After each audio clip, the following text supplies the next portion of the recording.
नमस्कार, बहुत स्वागत है आप सभी का। वक्त हो गया है आगे का एजेंडा का। आपके साथ मैं हूं अपर्णा मौजूद और आपके साथ हूं मैं प्रणय उपाध्याय। बुलेटिन की शुरुआत करते हैं इस वक्त की एक बड़ी खबर के साथ। बिहार में भड़की हिंसा पर बहुत बड़ी खबर आ रही है। गृह मंत्री अमित शाह ने बिहार के राज्यपाल से बात की है। बिहार में कानून व्यवस्था की जानकारी उन्होंने ली है। बिहार में एडिशनल फोर्स भेजने की बात भी कही है और साथ ही अब बिहार में अर्धसैनिक बल भी भेजेगा केंद्र। इस वक्त की बड़ी खबर आपको बता रहे हैं। गृह मंत्री अमित शाह ने राज्यपाल से बात की है और राज्य में कानून व्यवस्था के जो हालात हैं उसको लेकर जानकारी ली है। नीरज पांडे हमारे सहयोगी जुड़ गए हमारे साथ। नीरज, क्या खबर है पूरी?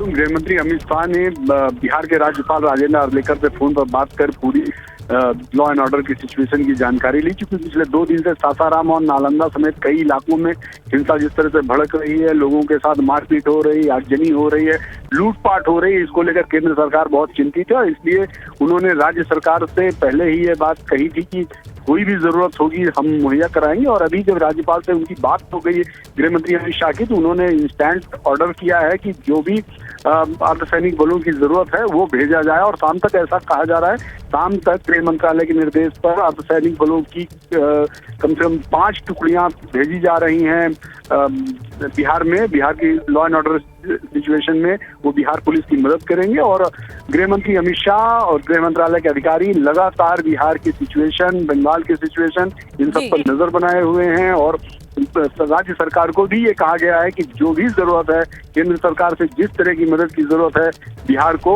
वो केंद्र सरकार मदद पूरी करेगा। बहुत शुक्रिया नीरज पांडे आपका इस पूरी जानकारी के लिए। तो अर्धसैनिक भी शाम तक भेजे जाएंगे बिहार में केंद्र की ओर से। रुक कर रहे हैं एक और बड़ी खबर का। रामनवमी पर सासाराम से नालंदा तक हुई हिंसा के बाद बिहार में नीतीश कुमार का सुशासन सवालों के घेरे में है। बड़ी खबर आपको बता रहे हैं। बिहार में लगातार 2 दिन से तनाव बना हुआ है। बीती रात नालंदा और सासाराम में फिर हिंसा हुई है। बता रहे हैं आपको बड़ी खबर की। नालंदा में फायरिंग और सासाराम में ब्लास्ट हुआ है। नालंदा और सासाराम में अब तक 106 लोगों को गिरफ्तार किया गया है। लगातार 2 दिन से रामनवमी के बाद से हिंसा का यह दौर जारी है। पुलिस गश्त कर रही है और साथ ही इस मामले को लेकर इलाके में तनाव बरकरार है। तो बड़ी खबर आपको बता रहे हैं, 106 इसमें पूरे मामले में अब तक गिरफ्तारियां हो चुकी हैं।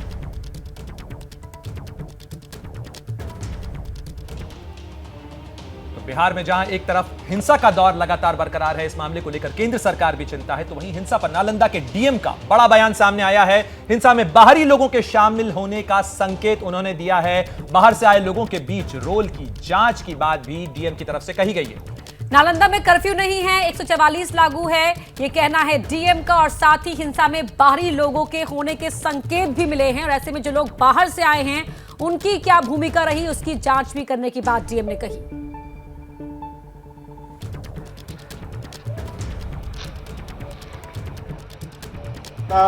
डीएम शशांक शुभंकर हमारे साथ हैं। सर, 1 तारीख की रात को फिर 3 अलग अलग इलाकों में फायरिंग हुई है, एक व्यक्ति की मौत हुई है। लग रहा है हालात तनावपूर्ण बने हुए हैं। कुछ घटनाएं हुई हैं लेकिन रात के बाद से पूरी शांति है और सभी जगह से हम लोग फीडबैक ले रहे हैं। और आज सभी वार्ड से हम लोगों ने लोगों को बुलाया भी है। 12 बजे सभी लोग आएंगे हर वार्ड से और अपना फीडबैक देंगे। लोग भी शांति कायम करना चाहते हैं, उसके लिए लोग लगातार हम लोग से संपर्क भी कर रहे हैं और हम लोग भी लोगों से फीडबैक ले रहे हैं।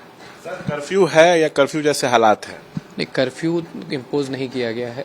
144 का ऑर्डर है जिसमें बड़े 4 से ज़्यादा संख्या में लोगों को सड़कों पे आना या कोई जुलूस निकालना, इन सब पर बैन किया गया है। एसपी साहब कह रहे हैं कि 80 गिरफ्तारियां अब तक हुई हैं।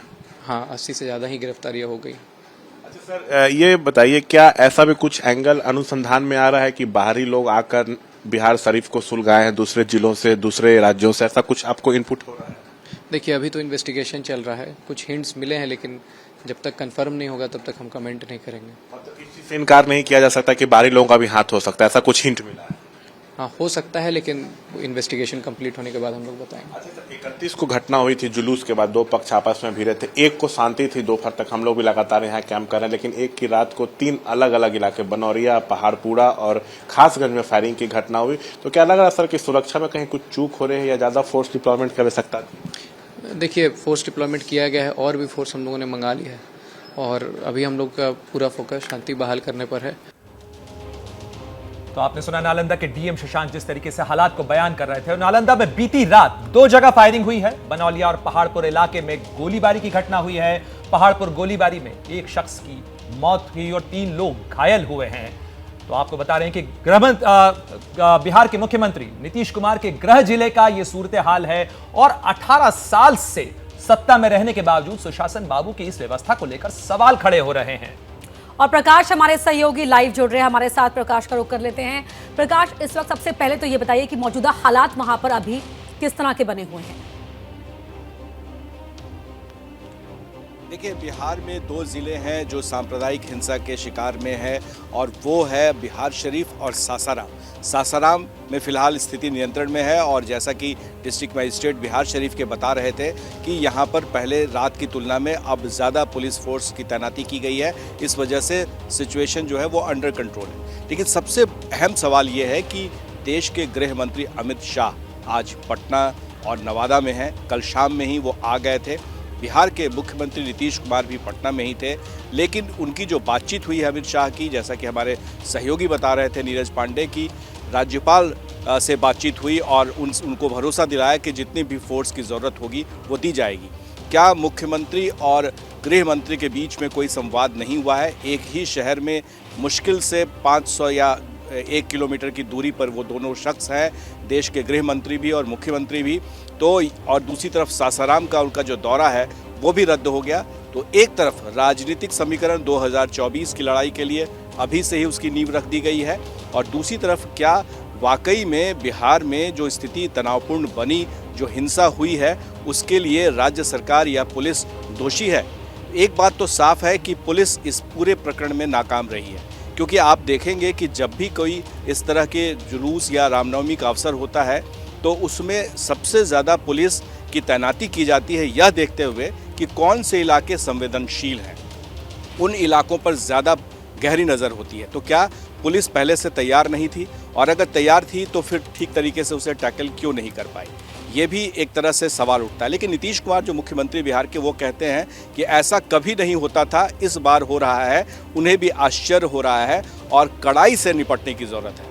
तो क्या वो भी इशारा कर रहे हैं कि कुछ लोग इसे सुलगा रहे हैं? क्या उनका इशारा बीजेपी की तरफ है या उनसे जो समर्थित संगठन है, चाहे वो बजरंग दल हो, विश्व हिंदू परिषद हो, उन लोगों की ओर इशारा है कि वो लोग ऐसा करवा रहे हैं? तो कहीं ना कहीं एक बात तो साफ है कि चुनाव के मद्देनज़र ये मामला और भी आगे बढ़ेगा। लेकिन फिलहाल सबसे ज़्यादा जरूरी है कि जिन इलाकों में हिंसा फैली है उन इलाकों पर कैसे कठोर से कठोर कार्रवाई की जाए। गिरफ्तारी की बात ज़रूर हो रही है, लेकिन क्या इसके पीछे कोई साजिश है?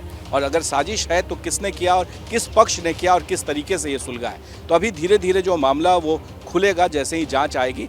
पर एक तरफ केंद्र सरकार और दूसरी तरफ राज्य सरकार, दोनों ही इस मुद्दे पर आमने सामने हैं। जी बिल्कुल प्रकाश, आप बने रहे हमारे साथ में। साथ ही कई वरिष्ठ पत्रकार और साथ ही प्रवक्ता जो हैं, बीजेपी के प्रवक्ता संजय टाइगर हमारे साथ जुड़े हैं, अभिषेक झा हमारे साथ हैं जो जेडीयू के प्रवक्ता हैं, सत्तारूढ़ है जेडीयू, चितरंजन गगन जो प्रवक्ता हैं आरजेडी के, जो कि सत्ता में हैं, उनका भी हम रुख करेंगे। लेकिन सबसे पहले मैं रामकृपाल जी आपका रुख करना चाहता हूं। रामकृपाल वरिष्ठ पत्रकार हैं, रामकृपाल सिंह सर, जिस तरीके से प्रकाश भी जिक्र कर रहे थे, सासाराम और नालंदा का ये जो पूरा इलाका है, बिहार शरीफ का ये जो इलाका है, ये सांप्रदायिक रूप से संवेदनशील इलाका है। इस इलाके में पहले भी घटनाएं होती रही हैं। 18 साल से नीतीश कुमार शासन में है। कहां इतनी बड़ी चूक हो गई कि इस तरीके की सांप्रदायिक रूप से संवेदनशील जिलों के अंदर तैयारियां नहीं की गई, जो इस तरीके से 2 दिन तक गोलीबारी बमबाजी होती है इस पूरे इलाके के अंदर? आपको क्या लगता है कहां चूक रह गई? देखिए, आप पैटर्न देख लीजिए। बिहार, बंगाल और कुछ हद तक झारखंड। मैं किसी राजनीतिक उस पर नहीं जाता हूं, लेकिन एक बात है, लॉ एंड ऑर्डर स्टेट का सब्जेक्ट है। कोई मुख्यमंत्री ये कहे कि मैं भी आश्चर्यचकित हूं, ऐसा कैसे हो गया, तो आप ये समझ लीजिए पुलिस वही होती है। आप कहीं भी देखें, नेतृत्व बदलता है तो पुलिस सख्त हो जाती है।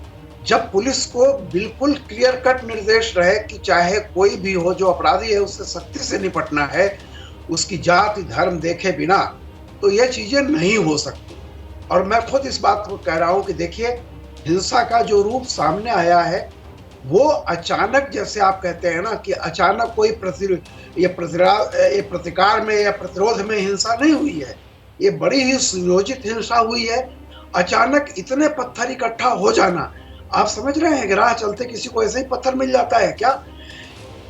और एक देखें आप तो बिहार से लेकर बंगाल तक जहां तक एक निश्चित पैटर्न मिल रहा है कि यह सुनियोजित था और सरकार कुछ भी कहे उसका फेल्योर है। अगर आप ये सब चीज चल रही थी तो आपका खुफिया विभाग भी होता है, वही पुलिस होती है, बाकी स्टेट में देख लीजिए जहां भी है। मैं देखिए कहीं न कहीं से 2024 में जो वोट की चिंता है उसको लेकर के नेतृत्व जो है वो ढुलमुल होता है कि कहीं ये ना नाराज हो जाए, कहीं ये ना नाराज हो जाए, जिसकी परिणति आज आपको दिखाई पड़ रही है। जी, अभिषेक जाजी से एक सवाल है मेरा। अभिषेक जाजी, जिस तरह से रामकृपाल सिंह जी ने ये बात कही है कि 24 को लेकर कहीं नाराजगी ना हो जाए, क्या इसीलिए सख्ती नहीं दिखाई गई जो आरोप लग रहे हैं सत्तासीन पार्टी पर, राज्य सरकार पर? साथ ही अभिषेक जी, सवाल इस चीज को लेकर भी हो रहा है कि मुख्यमंत्री के गृह जिले के अंदर अगर इस तरीके की स्थिति सामने आती है, पत्थर इकट्ठे हो जाते हैं, तो कहीं ना कहीं आपकी सरकार पर, उसकी व्यवस्था पर, पुलिस प्रशासन पर बहुत गंभीर सवाल खड़े होते हैं। क्या जवाब आपका? नीतीश कुमार जी ने हमेशा वोटरों की चिंता की है, कभी वोटों की चिंता नहीं की है। कार्रवाई करने में हम किसी भेदभाव को नहीं बरतते हैं। किसी ने भी गड़बड़ी की है, लगातार कार्रवाई की जा रही है। दृश्य सामने आ रहे हैं, तथ्य सामने आ रहे हैं, प्रशासन लगातार जांच कर रहा है। बहुत सारी चीजों को एग्जैजरेट करके भी दिखाया जा रहा है या बताया जा रहा है। हमारे विपक्ष के साथी इसमें अहम भूमिका भी निभा रहे हैं। अभी आप लोग रिपोर्ट दिखा रहे थे कि अमित शाह जी ने कहा है कि भाई हम केंद्र से और अतिरिक्त पुलिस बल डिप्यूट करेंगे। सासाराम में रैली रद्द करना सिर्फ एक पॉलिटिकल प्रोपेगेंडा है भारतीय जनता पार्टी की तरफ से। उन्हें मालूम था कि वहां जनसमर्थन नहीं आ रहा, भीड़ नहीं जुट रही, ना वहां 144 लागू है, न कर्फ्यू लागू। और मैं बता दूं कि अमित शाह जी के प्रोग्राम के लिए वहां 4 डीएसपी, 2 एसपी और लगभग 1600 पुलिस कर्मियों का डेपुटेशन ऑलरेडी हो चुका है। अमित शाह जी के सचिवालय ऑफिस से कोऑर्डिनेशन में है वहां का जिला प्रशासन। नित्यानंद राय जी सारा मसला दिख रहे हैं। कल जब मीडिया के साथियों ने उनसे इस बाबत सवाल पूछा था, वो भागते नजर आ रहे हैं। तो हमें किसी अतिरिक्त पुलिस बल की आवश्यकता नहीं। यहाँ की पुलिस, यहाँ का प्रशासन हर स्थिति से निपटने के लिए सक्षम। अब चीजें सामने आती हैं, ठीक है। आप देखिए ना कि किस तरह से भाजपा के प्रदेश अध्यक्ष बने हैं सम्राट चौधरी, लगातार बड़ी बड़ी बातें कह रहे हैं कि हमारे लोगों पर बम चल रहा है। हम लोगों ने तो कल भी मीडिया के माध्यम से उनसे सवाल पूछा है कि आप एक भी दृष्टांत हमारे सामने लेकर के आइए, बोल रहे हैं ना, ये की आवाज नहीं सुनाई पड़ रही। जी रामकृपाल जी, उचित नहीं है। ठीक है, हम यहाँ पर दुरुस्त करवाने की कोशिश कर रहे हैं। लौटेंगे आपके पास, तमाम मेहमानों के पास। सम्राट चौधरी का आपने जिक्र किया यहाँ पर अभिषेक जी, तो वहाँ बता दें आपको कि कल सीएम नीतीश कुमार ने कहा कि हिंसा के पीछे साजिश की आशंका सीएम नीतीश कुमार ने जाहिर की है, लेकिन जिस तरह सीएम के गृह जिले में हिंसा हुई उसके बाद बीजेपी ने उन पर बिहार नहीं संभाल पाने का इल्जाम लगाया था। क्या कुछ कहा था, ये सुनवाते हैं। के बारे में पता चला सासाराम, और वहाँ के बारे में तो तत्काल एक एक तरफ से करके तुरंत कंट्रोल किया। बिहार शरीफ वाला जो पता चला है, और तत्काल सब लोगों को तुरंत हमने पूछना शुरू किया, तो वहाँ भी कंट्रोल किया। लेकिन हमने कह दिया है कि कौन गड़बड़ करता था इधर उधर, उस सब के बारे में ठीक से जानकारी लीजिए, जांच करिए, क्योंकि सब तरह का तो घटना होता नहीं था। कोई गड़बड़ जो भी किया है वो सबको वो पता करके एक्शन लेगा अपने ढंग से, जो उसका अधिकार है। केंद्र के मंत्री आते हैं तो उनके सुरक्षा के लिए नहीं दिया जाता है, ये कई फालतू बात है। ये कोई राज्य सरकार का ऐसा नहीं, ये सब कुछ नहीं। जब भी आए हैं या जो केंद्र राज्य सरकार की जिम्मेदारी है वो सब करती है, वो सब बात नहीं है। हमारे कार्यकर्ताओं के घर पर बम फेंके जा रहे हैं और सरकार सिर्फ हाथ पर हाथ धर के बैठी हुई है, और एक नहीं कई शहरों की स्थिति अब नीतीश कुमार जी से बिहार नहीं संभल रहा है। आज देखिए, बिहार शरीफ जिस इलाके से नीतीश कुमार जी आते हैं वहाँ भी अव्यवस्था फैली हुई है, नौगछिया में अव्यवस्था फैली हुई है, और सासाराम जहाँ आदरणीय अमित शाह जी का कार्यक्रम था और कोई व्यवस्था ही नहीं रही वहाँ। कल रात तक एक पुलिस फ्लैग मार्च नहीं किया और इन लोगों ने 144 लगाया। इससे बड़ा दुर्भाग्य क्या हो सकता है? इनसे बिहार नहीं संभल रहा है। तो आपने सुना किस तरीके से आरोप और प्रत्यारोप दोनों तरफ से लगाए जा रहे हैं, लेकिन सीधे रुख करते हैं हमारे साथ वरिष्ठ पत्रकार रामकृपाल सिंह और साथ ही जो खास मेहमान हैं वो भी जुड़े हुए हैं। संजय टाइगर बीजेपी प्रवक्ता हैं, आपसे जानना चाहेंगे आखिर क्या आधार है इस गंभीर आरोप का जो कि सम्राट चौधरी लगा रहे हैं कि बीजेपी कार्यकर्ताओं के घर पे ही बम फेंके जा रहे हैं। अभी तो ये जांच का विषय है और साथ ही अगर दंगा होता है, हिंसा होती है, पत्थरबाजी होती है तो घर किसी का भी हो सकता है। आप ये कह रहे हैं कि चुन चुन के इस तरीके की कार्रवाई की गई, क्या आधार? बिहार में लॉ एंड ऑर्डर की स्थिति बद से बदतर हो गई है। आए दिन हिंसक घटनाएं होती है, लोगों के घर पे हमला होता है, पुलिस बल पर हमला होता है, कई पदाधिकारियों को प्रताड़ित किया जाता है, अपहरण हो रहा है, हत्याएं हो रही है, तो स्थिति तो बेकाबू है। और जो सासाराम की घटना हुई है, नालंदा की घटना हुई है, पूरी तरह प्रशासनिक विफलता का सूचक है। आपका खुफिया तंत्र कहाँ था? और आपको पता था सासाराम में कुछ ही दिन पहले सम्राट अशोक से जुड़े पुरातात्विक शिला स्थल पर एक पंथ विशेष के लोगों ने कब्जा जमा रखा था और उसको मजहबी पहचान देने पर तुले हुए थे और केंद्र सरकार के पहल पर उसको मुक्त कराया गया था। उससे वहां के लोगों में आक्रोश था, पंथ विशेष के लोगों में। तो सरकार को तो पता था उसका रिएक्शन हो सकता है। आपका खुफिया तंत्र कहाँ था? और आप चाहते थे कि वहां उपद्रव हो ताकि अमित शाह का कार्यक्रम नहीं हो तो पाए। सीधा आरोप आप ये लगा रही है, बीजेपी ये आरोप लगा रही है कि सरकार चाहती थी कि उपद्रव हो। अभिषेक जी लौटूंगे आपके पास, लेकिन यहाँ पर शामिल कर लेते हैं आरजेडी के प्रवक्ता भी हमारे साथ जुड़े हुए हैं, चित्ररंजन गगन जी। चित्ररंजन जी, सरकार पर सीधा आरोप, बीजेपी सीधा आरोप लगा रही है नीतीश कुमार पर, नीतीश कुमार बिहार का शासन करने में पूरी तरह नाकाम साबित हो रहे हैं। आप भी सरकार में? देखिए, भाजपा जिस ढंग से इन घटनाओं को प्रचारित कर रही है, प्रसारित कर रही है, कोई सी घटना है नहीं। निश्चित रूप से 2 जगह घटनाएं घटी है। सासाराम में पूर्णतः स्थिति नियंत्रण में है, बिहार शरीफ में भी स्थिति नियंत्रण में रहा है।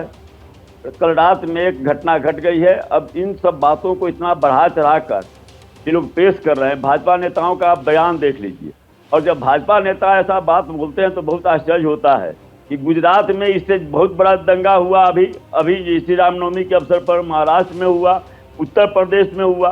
इन राज्यों में जो हुआ उस पर कहीं गृह मंत्री जी का ध्यान नहीं है। और बात को प्रोपेगेट करने के लिए, इसको एक विकराल रूप देने के लिए अब अभी आपके माध्यम से जानकारी हुई कि माननीय गृह मंत्री ने बात किया है गवर्नर साहब से। सवाल है कि अब बिहार सरकार जब आपसे मांग नहीं रही है, आप जो है सो गवर्नर साहब से इसको एक मीडिया में माने एक इमेज, बिहार का इमेज कैसे, बिहार को कैसे बदनाम किया जाए और बिहार सरकार को कैसे बदनाम किया जाए, एक साजिश चल रही है। आप भाजपा नेताओं का बयान देख लीजिए। अब वहां पर सासाराम में गृह मंत्री जी का कार्यक्रम रद्द किया गया केवल इसलिए कि एक तो वहां पर लोग नहीं जुटने वाले थे, इनको विश्वास हो गया था। दूसरा, यह नेशनल लेवल पर यह एक चर्चा का विषय बने कि ऐसा स्थिति ऐसी भयावह हो गई, गृह मंत्री को कार्यक्रम रद्द करना पड़ा। और क्या कारण है? सवाल चित्ररंजन जी, मैं लौटूंगा आपके साथ। तमाम खास मेहमान हमारे साथ लगातार जुड़े हुए हैं, लेकिन इस वक्त की बड़ी खबर भी आपको बता दें। बिहार शरीफ में हिंसा पर इस समय बड़ी खबर सामने आ रही है। बिहार शरीफ के सभी स्कूल कॉलेज बंद किए गए हैं। अगले आदेश तक स्कूल कॉलेज बंद रखने का फैसला किया गया है। बिहार शरीफ में हालात तनावपूर्ण है। 1 तारीख की शाम को 3 अलग अलग इलाकों में फायरिंग हुई है। देखिए, चप्पे चप्पे पे पुलिसकर्मी तैनात है। हर आने जाने वाले व्यक्ति की तलाशी ली जा रही है, चेकिंग किया जा रहा है। देखिए, कर्फ्यू जैसे हालात हैं, कर्फ्यू नहीं है लेकिन कर्फ्यू जैसे हालात हैं। धारा 144 को सख्ती से लागू किया गया है। इंटरनेट सेवा बंद है। 30 लोगों को अब तक गिरफ्तार किया गया है। घर से निकलने को मना किया गया है हर व्यक्ति को। देखिए, सभी दुकानें जो हैं वो आपको यहाँ पे बंद नजर आएंगी। 1 तारीख की रात को जो है 3 जगह खासगंज, पहाड़पुरा और बनौलिया में फायरिंग हुई है। 1 व्यक्ति की मौत हुई है। जो सूचना मिल रही है 4 लोगों को गोली लगी थी। तो अब यहाँ पे पुलिसकर्मी जो हैं चप्पे चप्पे पे तैनात है। देखिए, हर तरफ आपको यहाँ पे सन्नाटा नजर आएगा। सभी दुकानें जो हैं यहाँ पे बंद कर दी गई हैं। 31 तारीख को रामनवमी जुलूस को लेकर 2 पक्षों में विवाद हुआ था। उसके बाद अगजनी, तोड़फोड़, गोलीबारी, बमबाजी हुई थी। 1 तारीख को हालात थोड़े ठीक हो रहे थे, लेकिन 1 तारीख को रात में फिर हिंसा भड़की है। 2 पक्ष आपस में फिर भिड़ गए हैं। तो उसके बाद से हालात बेहद तनावपूर्ण जो है पूरे बिहार शरीफ में बने हुए हैं। नालंदा जो है वो अलर्ट मोड पे है। देखिए, हर जगह आप यहाँ पे फोर्स डिप्लॉयमेंट है। हर जगह आपको यहाँ पे पुलिसकर्मी जो है आपको वो नजर आएंगे। तो जिस तरीके से शशांक हमें बता रहे थे कि फिलहाल अभी भी हालात तनावपूर्ण हैं, पुलिस प्रशासन ने इंतजाम किए हैं। एक बार फिर रुख करते हैं, तमाम खास मेहमान हमारे साथ जुड़े हुए हैं, लगातार इस विषय पर हम चर्चा करें। रामकृपाल जी, मैं एक बार फिर आपका रुख करना चाहूंगा। आपने सभी पक्षों को सुना, कहीं ना कहीं आरोप प्रत्यारोप लग रहे हैं, चाहे इसके पीछे राजनीति हो, चाहे इसके पीछे सांप्रदायिक तनाव हो, लेकिन कहीं ना कहीं बिहार का यह इलाका जो कि संवेदनशील इलाका है, पहले से यहां पे फॉल्ट लाइन रही है, चूक तो हुई है, इस चूक का जवाब दे आखिर कौन? निश्चित तौर पर देखिए, प्रशासन है, और मैं फिर वही बात कह रहा हूं कि law and order state subject है। आप ये नहीं कह सकते कि फलाना पक्ष था, क्योंकि पक्ष कोई भी हो, आप गिरफ्तार करना और उसको कानूनी प्रक्रिया के तहत दंड दिलवाना आपका काम है। ये कौन कह रहा है किसको मत? वो ए है, बी है, सी है, जो भी है। लेकिन आप देखिए, नीतीश कुमार का आज अखबारों में भी छपा है, उनका एक बयान छपा है कि मुझे नहीं पता गृह मंत्री क्यों आ रहे थे, क्यों वापस जा रहे हैं।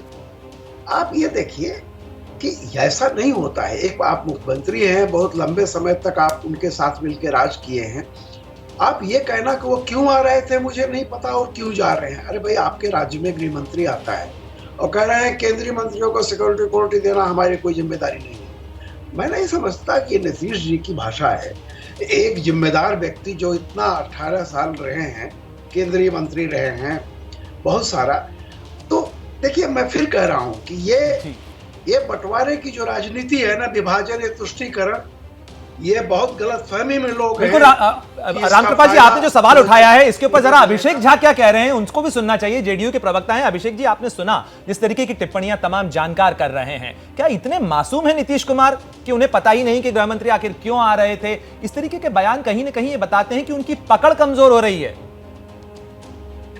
रामकृपाल जी तो वरिष्ठ पत्रकार हैं, मुझे लगता है कि थोड़ी जानकारी और मैं इनहैंस कर देता हूं। मैंने शुरू में ही बताया है कि बिहार की सरकार की तरफ से 2 एसपी, 4 डीएसपी और 1600 पुलिस कर्मियों की तैनाती ऑलरेडी हो चुकी है। अमित शाह जी के ऑफिस के लोग लगातार इस चीज के साथ कोऑर्डिनेशन में, और जिस साफगोई के साथ झूठ बोल रहे थे सम्राट चौधरी जी, अभी फिर आप लोगों ने उनका बयान चलाया है कि एक भी पुलिसकर्मी वहां नहीं थे। देखिए, भारतीय जनता पार्टी के लोग जानते हैं कि उस सासाराम में जहां जगजीवन बाबू रहे, देश के डेप्यूटी प्राइम मिनिस्टर रहे, उनके नाम पर जो स्कॉलरशिप थी उसको बंद कर दिया गया। वहां के लोगों में खासा आक्रोश है भाजपा को लेकर, और आने वाले समय में भाजपा को लोग समर्थन नहीं देने वाले हैं। भीड़ नहीं जुटेगी, इस चिंता से उन्होंने इस कार्यक्रम को रद्द कर दिया। ना वहां 144 लागू है, ना कर्फ्यू है। आप जो तस्वीरें दिखा रहे हैं वो बिहार शरीफ, लेकिन चिंता तो जनता को करनी है ना, जनता की करनी है सभी को, चाहे वो सत्ता में हो या सत्ता से बाहर हो। आपका रुख करेंगे कि उससे पहले एक बड़ी खबर बता रहे हैं हिंसा को लेकर। नालंदा के एसपी ने क्या कहा है वो आपको बता दें। अब तक 80 उपद्रवी गिरफ्तार कर लिए गए हैं। नालंदा के एसपी का बयान है, माहौल बिगाड़ने वाले बख्शे नहीं जाएंगे। इस हिंसा को लेकर नालंदा के एसपी ने कहा है कि जो माहौल बिगाड़ने में लगे रहे उन्हें बख्शा नहीं जाएगा। नालंदा के एसपी अशोक मिश्रा जी हैं। सर, 31 को घटना हुई थी, जुलूस के बाद 2 पक्ष आपस में भिड़े थे। उसके बाद 1 तारीख तक तो 1 तारीख को तो स्थिति ठीक लग रही थी, लेकिन फिर कल रात में 3 जगह फायरिंग हुई। एक व्यक्ति की मौत की भी बात सामने आ रही है। अभी क्या हालात हैं और सिचुएशन को कंट्रोल करने के लिए आप लोग क्या कर रहे हैं? देखिए, अभी हालात सामान्य हैं। हम लोग पूरी कोशिश कर रहे हैं कि किसी प्रकार से माहौल ना बिगड़े। अभी हालात सामान्य हैं। सभी से अपील की जा रही है, लगातार अपील की जा रही है। माइकिंग के द्वारा जो है हम लोग अपील कर रहे हैं कि शांत रहें, संयम बनाए रखें, सांप्रदायिक सौहार्द बनाए रखें, कानून को हाथ में ना लें, अफवाहों पे यकीन ना करें, अगर कोई भड़काता है तो उस पर विश्वास ना करें। अच्छा सर, कल एक व्यक्ति की मौत हुई है जो कल फायरिंग हुई है? जी, एक व्यक्ति की मौत हुई है और वो अभी पीएमसीएच पटना में जो है उनका पोस्टमार्टरी वगैरह की प्रक्रिया चल रही है। गिरफ्तारियां कितनी हुई हैं अब तक का अपडेट क्या है गिरफ्तारी को लेकर? कल सुबह 27 थी और अभी का फिगर जो है वो आज रात्रि का फिगर मैं कुछ देर में अपडेट कर देता हूं, लेकिन गिरफ्तारी कुल मिलाकर जो है वो 80 से ऊपर हो चुकी है। 80 से ऊपर गिरफ्तारी हुई। अच्छा, मास्टरमाइंड कौन है या कुछ पता चला इस मामले में? नहीं, इस विषयों पर अभी अनुसंधान चल रहा है। 31 को तो घटना हुई, लेकिन फिर 1 तारीख को रात में हो गई, तो क्या लगता था कि और टाइट पुख्ता इंतजाम होते तो शायद ऐसा नहीं? इंतजाम बहुत ही सख्त है, लेकिन जो लोगों के मन में जो भी असामाजिक तत्व हैं उनके मन में जो भावनाएं हैं, इसका ये लोग प्रयास कर रहे हैं कि फ़ायदा उठाएं। लेकिन हम लोग तत्काल जाकर जो है सभी जगहों पर रोक लगाए हैं। जहां जहां कोशिश की गई माहौल बिगाड़ने की, तुरंत जाके वहां पर रोक लगाई गई है। कुछ घटनाएं जरूर हुई हैं, लेकिन उन घटनाओं के बाद हम लोगों ने सख्त कार्रवाई की है, गिरफ्तारियां की हैं। बुलेटिन में एक बार फिर आपका स्वागत है। लगातार हम आपको बिहार की तस्वीर बता रहे हैं, साथ ही किस तरीके से बिहार बीते 2 दिनों से झुलस रहा है वो तस्वीर भी बता रहे हैं। और इस वक्त की बड़ी खबर आपको बता दें कि नालंदा में बीती रात 2 जगह फायरिंग हुई है। बनौलिया और पहाड़पुरा इलाके में गोलीबारी हुई है। तो ये बड़ी खबर आपको बता रहे हैं, बनौलिया और पहाड़पुरा इलाके में गोलीबारी हुई है। पहाड़पुरा गोलीबारी में 1 की मौत हुई है जबकि 3 लोग घायल हुए हैं। तस्वीरें भी आपको दिखा रहे हैं, शोकाकुल परिवार वालों को आप इन तस्वीरों में देख पा रहे हैं। नालंदा में बीती 2 जगहों पर फायरिंग हुई है, पहाड़पुरा और बनौलिया। तो बिहार के नालंदा में बीती रात 2 जगह जो गोलीबारी की घटना हुई है उसकी तस्वीरें हम आपको बता रहे हैं। किस तरीके से लोग परेशान हैं वो भी आपको दिखा रहे हैं।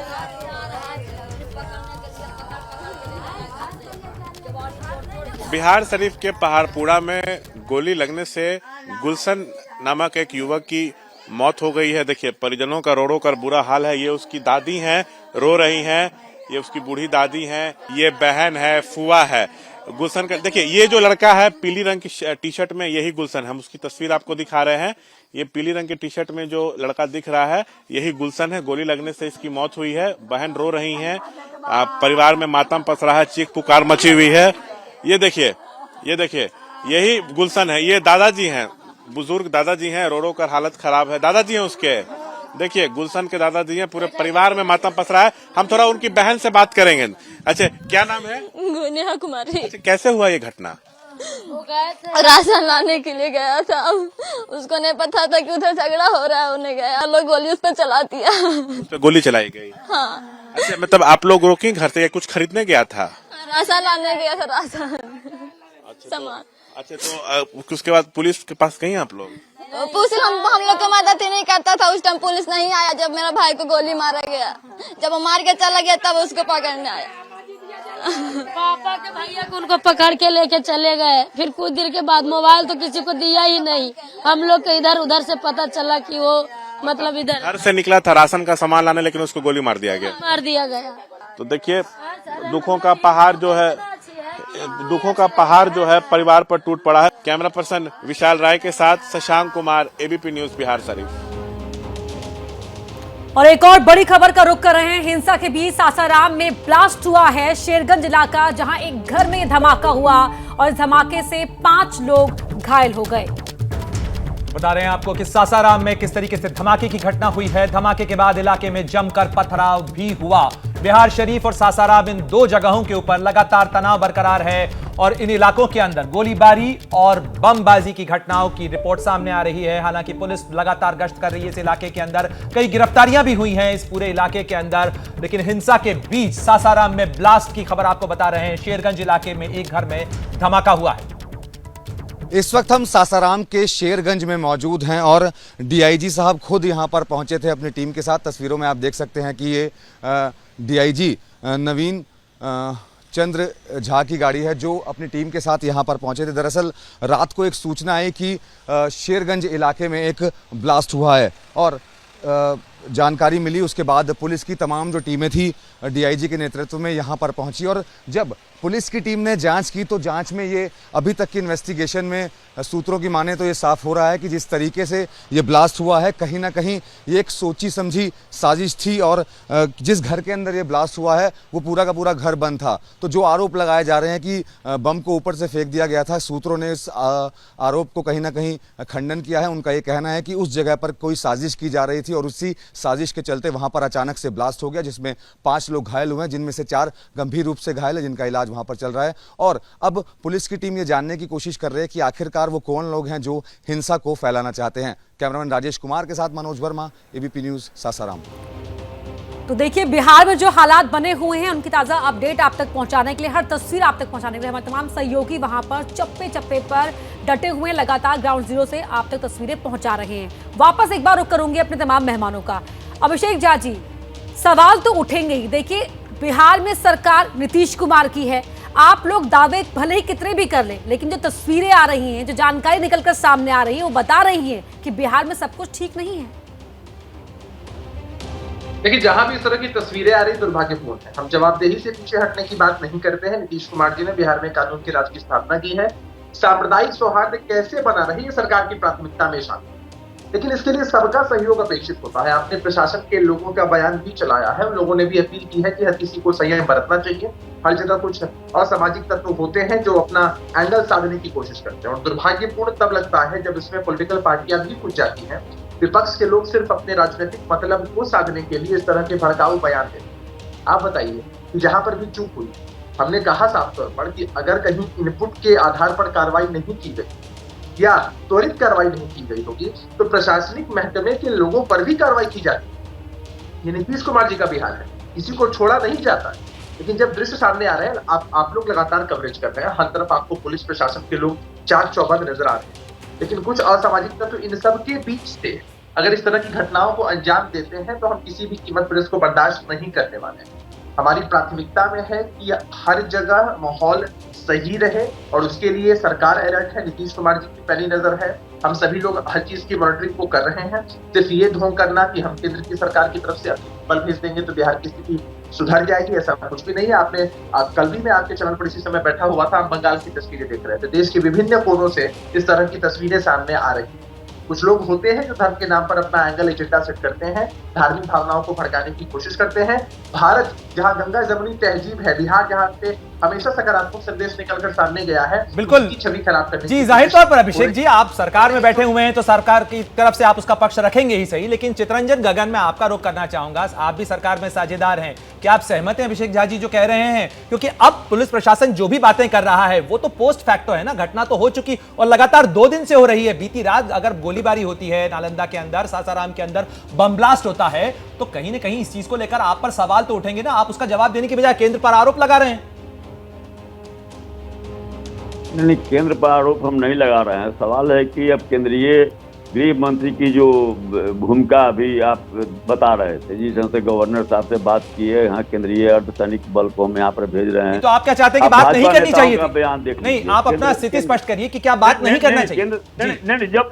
जब स्थिति देखिए, एक घटनाएं घटी है, काफी दुखद है, नहीं घटनी चाहिए थी, लेकिन रामनवमी के दिन पूरे बिहार में जिस ढंग से शांतिपूर्ण ढंग से और एक सांप्रदायिक सौहार्द की वातावरण में संपन्न हो गया, उसके बाद जो है सो यह जो घटनाएं 2 जगह घटी है तो यह एक संवेदनशील मामला है। इसमें जो है सो थोड़ा परहेज रखना चाहिए लोगों को, हर मामले पर राजनीति नहीं करनी चाहिए। लेकिन आप देखिए गिरिराज सिंह का बयान देख लीजिए, भाजपा के अन्य नेताओं का बयान देख लीजिए, तो जिस ढंग से प्रभोग कर रहे हैं लोगों को, जिस ढंग से के माहौल को बिगाड़ने का प्रयास जो हो रहा है, देखिए आरोप लग रहा है आप ही की पार्टी पर कि आप प्रवोक कर रहे हैं। रहा है तो हम पर भी जरा मेहरबानी किया जाए, हमको भी अपना पक्ष रखने का अवसर दिया जाए। देखिए, ये अपनी नाकामी को छुपा रहे हैं, तो इधर उधर की न बात कर ये बता कि कारवां क्यों लूटा, मुझे राहजनों से गिला नहीं, तेरी रहबरी पे सवाल है। लगातार विस्फोट हो रहे हैं, हालात बेकाबू हैं, आपका खुफिया तंत्र फेल्योर है और आप कह रहे हैं साजिश रची गई थी तो उसको बेनकाब करना किसकी जिम्मेवारी है? लोग तांडव कर रहे हैं, उनको पकड़ना और उन पर कानून सम्मत कार्रवाई करना किसकी जिम्मेवारी है? लॉ एंड ऑर्डर तो आपके हाथ में है। और आप कितना लचर तर्क दे रहे हैं। आप अभी भी देखिए सासाराम में क्या हालात है और आप कह रहे हैं कि भीड़ नहीं जुटने के चलते अमित शाह की रैली स्थगित कर दी गई।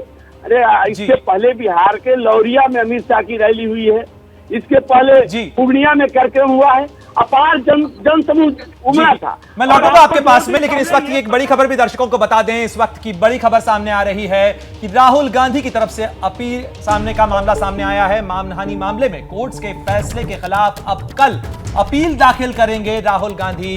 कल सूरत की सेशंस कोर्ट में दाखिल करेंगे अपनी अपील राहुल गांधी। तो सीजेएम कोर्ट ने राहुल गांधी को 2 साल की सजा सुनाई है। मानहानि मामले में दोष पर रोक की भी मांग करेंगे राहुल गांधी, और दोष पर रोक लगी तभी बहाल हो सकेगी संसद सदस्यता। तो मानहानि केस में राहुल गांधी अब अपील दाखिल करेंगे। इससे पहले लगातार ये सवाल भी उठाए जा रहे थे कि राहुल गांधी आखिरकार जो इतनी बयानबाजी कर रहे हैं बाहर अलग अलग मंचों से, तो वो अपील दाखिल क्यों नहीं कर रहे हैं। सूरत की कोर्ट की तरफ से आए इस फैसले के बाद 30 दिन का वक्त दिया गया था राहुल गांधी को अपील दाखिल करने के लिए। हायर कोर्ट में अपील करेंगे राहुल गांधी। और हम सीधे रुख करते हैं, मेरे सहयोगी जनेंद्र कुमार हमारे साथ जुड़ गए हैं। जनेंद्र, क्या कुछ जानकारी मिल रही है? कल किस वक्त यह अपील दाखिल की जाएगी? क्या सेशंस कोर्ट के अंदर दाखिल होगी अपील? बिल्कुल प्रणय जी, सीजेएम कोर्ट ने राहुल गांधी को 2 सालों की सजा सुनाई थी। 30 दिन का समय दिया था ऊपरी अदालत में अपील करने के लिए। अब कल राहुल गांधी की तरफ से अपील दाखिल की जाएगी सूरत सेशंस कोर्ट में। उसमें जो उनको सजा हुई है उसके खिलाफ ये अपील है और इसके साथ ही जो उनका दोष है उसको रद्द करने की भी मांग करेंगे राहुल गांधी। बड़ी खबर यह है कि राहुल गांधी खुद कल सूरत जाएंगे और उनके साथ कांग्रेस के कुछ कई और बड़े नेता भी सूरत जा सकते हैं। तो जो एक लोगों में दिलचस्पी थी कि राहुल गांधी निचली अदालत के फैसले को चुनौती कब देंगे, तो कल राहुल गांधी जो ये चुनौती देने वाले हैं। एक जो उसमें जो दोष रद्द करने की जो मांग होगी, अगर उस पर राहुल के पक्ष में फैसला आता है तभी उनकी जो लोकसभा सदस्यता है वो फिर से बहाल हो पाएगी। ऐसे में देखना होगा कि क्या राहुल गांधी कल जो फाइल करते हैं तो वो सुनवाई के लिए मामला कब लगता है और क्या राहुल को इस मामले में राहत मिलती है या नहीं। जनेंद्र, क्या कुछ जानकारी मिल पा रही है इस बारे में कि सेशंस कोर्ट के अलावा क्या हायर कोर्ट या हाई कोर्ट या सुप्रीम कोर्ट के अंदर भी अपील दाखिल की जा सकती, क्योंकि कई कॉन्स्टिट्यूशनल वायलेशंस की बात इस पूरे मामले को लेकर कांग्रेस की तरफ से कही जा रही थी? देखिए प्रणय जी, फिलहाल राहुल गांधी की टीम जो है वो आगे की रणनीतियों का ज्यादा खुलासा नहीं कर रही है, लेकिन मैं आपको अंदर की खबर बता दूं कि इस फैसले को लेकर के बीते 1 हफ्ते से मंथन चल रहा था अंदर। वकीलों की टीम के साथ प्रियंका गांधी खुद लगातार बैठकें कर रही थी। तो कांग्रेस को, राहुल गांधी की टीम को भी पता है कि इस मामले में आगे की अदालतों में भी जाना पड़ सकता है राहत के लिए। तो निश्चित तौर पर इसको लेकर तैयारी तो है, लेकिन क्या कल ही वो इसको लेकर के एक्शन क्या होगा, एक्शन प्लान क्या है, वो ज्यादा अभी इसकी जानकारी नहीं है। बड़ी खबर फिलहाल ये है कि कल सूरत की सेशंस कोर्ट में निचली अदालत। जनेंद्र, आपका रुख करूंगी। हमारे साथ बीजेपी के प्रवक्ता नलिन कोहली जी जुड़ चुके हैं। नलिन जी, बहुत स्वागत है आपका वीपी न्यूज पर। नलिन जी, खबर आ रही है कि कल गुजरात सेशंस कोर्ट में अपील करेंगे राहुल गांधी। मुझे इसकी जानकारी नहीं है कि कब अपील करेंगे, लेकिन एक वकील होते हुए मैं इसको बड़ा सरल रूप से देखता हूं कि राहुल गांधी जी पे 2 साल की सजा सुनाई गई। अब उनके सामने 2 विकल्प हैं, सजा को स्वीकार के उस सजा को भुगते या उसकी अपील फाइल करें, और ये हर भारतीय नागरिक का अधिकार है। तो अपील के लिए वो अगले उससे ऊंचे कोर्ट में जाते हैं। अपील में स्वाभाविक है कि वो नीचे वाले जजमेंट पर प्रश्न उठाएंगे और शायद स्टे की एप्लीकेशन या याचिका भी डालेंगे, जो ऐसे केसेस में अक्सर मिल जाती है। वो भी कोई बड़ी बात नहीं है, क्योंकि उसमें कन्विक्शन ऑलरेडी नीचे जो है उसमें सेंटेंस को तो खुद उस कोर्ट ने स्टे कर दिया था कि आपको कम से कम एक अपील फाइल करने का समय मिल जाएगा। तो अगला कदम तो यही है, लेकिन बड़ी बात ये है, इससे ज्यादा अपील होते रहेंगे। राहुल गांधी जी यदि ये टिप्पणी नहीं देते, मोदी समाज, एक ओबीसी समाज पर इस प्रकार के शब्द नहीं कहते, तो शायद आज इस स्थिति में होते नहीं जहां पर एक सजा भी सुनाई जाती और उनको अपील भी करना पड़ता। जी, लेकिन आप इन आरोपों पर आप क्या कहेंगे? लगातार कांग्रेस की तरफ से तो यही कहा जा रहा है नलिन जी कि इस पूरे मामले के अंदर राजनीति हो रही है। मैक्सिमम सेंटेंस जो कोर्ट है उसने दिया है राहुल गांधी को, और इस मामले को सियासी तौर पर बनाने की कोशिश बीजेपी कर रही है। लगातार ये पॉलिटिकली मोटिवेटेड केस है, ये नैरेटिव कांग्रेस की तरफ से दिया जा रहा है, ये दलील दी जा रही है। कांग्रेस पार्टी के वरिष्ठ नेता पहले तय कर ले कि उनको कोर्ट में विश्वास है या नहीं, क्योंकि आधे उनके नेता कहते हैं कि हमें कोर्ट में विश्वास है, और आधे उनके नेता जो है कोर्ट के प्रोसेस पे प्रश्न उठाते हैं। भाई राहुल गांधी जी के ऊपर कंप्लेंट हुआ, उन्होंने भी तो एक वकील को कोर्ट में भेजा, उस वकील ने भी तो बहस की, अपने कागज भरे होंगे, पूरी प्रोसेस के बाद ही तो सजा सुनाई गई। अब उसमें ये देखना भी राहुल गांधी जी का प्रश्न उठाना कि मुझे 2 साल 24 महीने की जगह 20 महीने क्यों नहीं दिए गए, 18 महीने क्यों नहीं गए, या 22 महीने क्यों नहीं गए। तो राहुल गांधी जी या कांग्रेस पार्टी तो जज की कुर्सी पे बैठे नहीं है, ये अधिकार जज के पास होता है। और रोज लाखों केस होते हैं, क्योंकि हम तो कोर्ट में रोज ही रहते हैं, जहां पर उसमें किसी में जहां मैक्सिमम 7 साल है, 7 साल सुनाई जाती है, नहीं 5 साल सुनाई जाती है, कहीं पर 6 साल सुनाई जाती है, अलग अलग होते हैं। अब राहुल गांधी जी एक नेता है, सार्वजनिक रूप से एक पूरे समाज को वो गलियाते हैं। इस बात को मत भूलिए कि ये 2019 का बयान है कर्नाटका चुनाव में, जहां तक मुझे याद है। उससे पहले 2018 में राफेल पे उन्होंने अनाप शनाप चीजें कही थी। और नलिन जी, मैं आपको रोकना चाहूंगा। कांग्रेस प्रवक्ता आलोक शर्मा भी हमारे साथ जुड़ गए हैं। आलोक जी, सुना आपने, नलिन कोहली जी तो ये दलील दे रहे हैं कि पूरी तौर पर कानूनी मामला है, आप बेकार राजनीतिक मामला इसको बना रहे हैं। ये फैसला कोर्ट की तरफ से आया, आपके पास अधिकार है, आप कोर्ट में अपील करेंगे, राहत मिल जाती है तो ठीक है। क्या कहना है आपका? मुझे लगता है कि हमारा संवैधानिक अधिकार है, अगर न्यायालय का फैसला आया है उससे हम अपनी असहमति व्यक्त करें और हायर कोर्ट में अपील करें, वो हम करेंगे। जो न्यायिक रास्ता है वो आज होगा, कल होगा। मीडिया के माध्यम से जैसा खबरें आ रही हैं मेरे पास, पार्टी की तरफ से तो मैसेज नहीं है, लेकिन इतना जरूर है कि वो रास्ता हम अख्तियार करेंगे, पहली चीज। दूसरी चीज ये, बीजेपी सबसे ज्यादा परेशान है कि माननीय राहुल गांधी जी कोर्ट में अपील में क्यों नहीं जा रहे हैं। तीसरी चीज, नलिन मेरे भाई हैं, बहुत अच्छे भाई हैं, बहुत अच्छे वकील हैं, लेकिन मैं पूछना चाहता हूँ नलिन भाई, ये वही गुजरात है जिसमें हार्दिक पटेल के 2 दर्जन से ज्यादा मुकदमे खारिज कर दिए जाते हैं, जिसमें देशद्रोह भी होता है, और ये वही गुजरात है जिसमें संजीव भट्ट जो है वो बरसों बरस तक जेल में रहते हैं। ये वही गुजरात है जिसमें डिग्री नहीं दिखाने के मामले में 25,000 का जुर्माना तक लग जाता है। तो मुझे लगता है कि जिस तरह से न्यायिक प्रक्रिया सूरत की जो लोअर कोर्ट की जेएम कोर्ट है उसमें त्वरित गति से अप्लाई की गई, और जिस तरह से हाई कोर्ट से स्टे हटाया गया, और जो पूरी क्रोनोलॉजी है कि अडानी के ऊपर भाषण होता है, जेपीसी की डिमांड होती है, और उसके बाद जिस तरह से जो घटनाक्रम है, कहीं ना कहीं प्रश्न चिन्ह पूरे प्रोसेस पर उठाए जा रहे हैं, और उसको हम अपील में हम पूरे वो प्रोसेस में जो प्रश्न चिन्ह है वो हम इंगित करेंगे। अब बात आती है न्यायिक व्यवस्था पर किसका अपना भरोसा है और किसका नहीं है। आपके कानून मंत्री हैं देश के, आपके जो सांसद हैं वो कह रहे हैं कि यहाँ पर anti India gang supreme court के जजेस चला रहे हैं, तो किसका भरोसा है और किसका नहीं, आप पहले घर में तय कर लें। नलिन जी,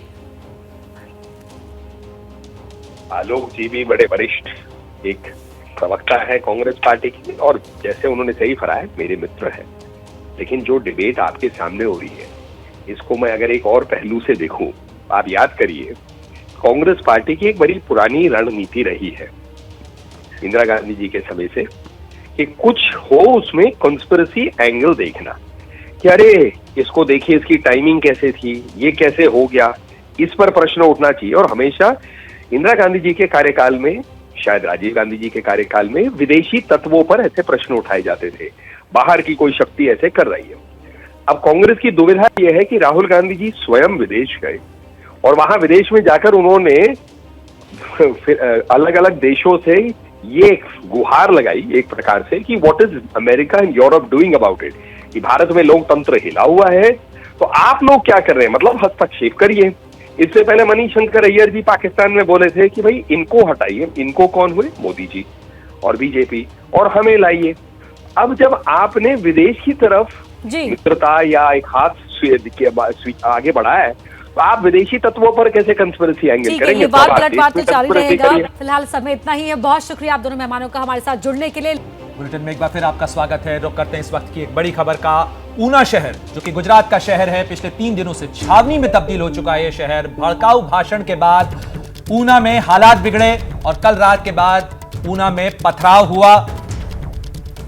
छावनी में तब्दील हो चुका है गुजरात का ऊना शहर। रामनवमी पर विवादित बयान देने के बाद इलाके के अंदर तनाव है, बवाल हुआ, और तस्वीरें आपको बता रहे हैं कि रात को किस तरीके से ऊना में पथराव की घटनाएं सामने आई। पथराव की घटना की तस्वीर आपको हम दिखा रहे हैं, किस तरीके से पुलिस जो है मौके पर पहुंची, हालात को काबू करने के लिए एंटी राइट फोर्स जो है उसको तैनात किया गया, पुलिस बल का प्रयोग किया गया, लोगों को तितर-बितर किया गया, और किस तरीके से भीड़ का हुजूम वहां पर निकल रहा था।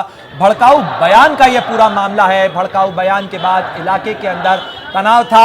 एबीपी न्यूज लगातार अपील कर रहा है इन तमाम घटनाओं के बाद कि इलाके में लोग संयम से काम लें, शांति को बहाल रखा जाए, कानून व्यवस्था का पालन किया जाए। कल रात को ऊना में पथराव की घटना के बाद इलाके के अंदर तनाव है और पुलिस बल भारी संख्या में तैनात किया गया है। पूरा ऊना छावनी में नजर आ रहा है इस समय।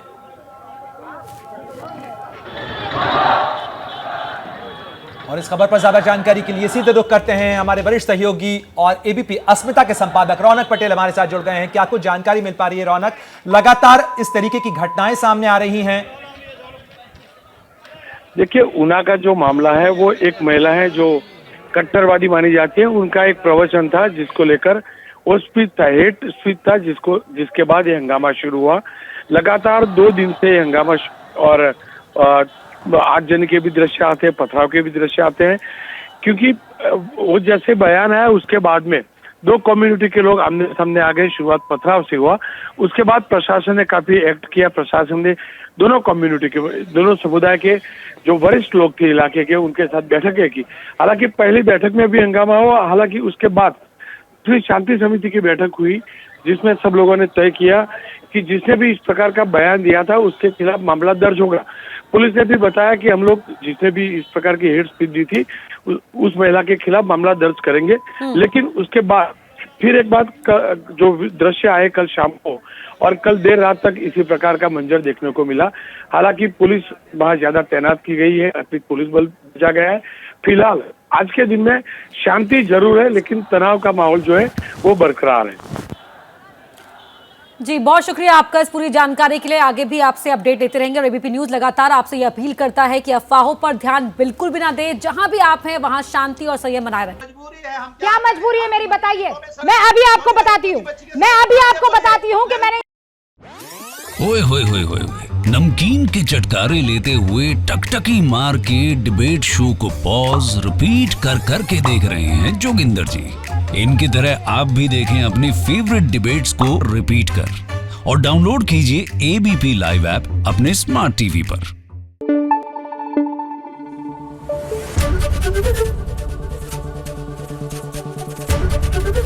एबीपी न्यूज आपको रखे आगे।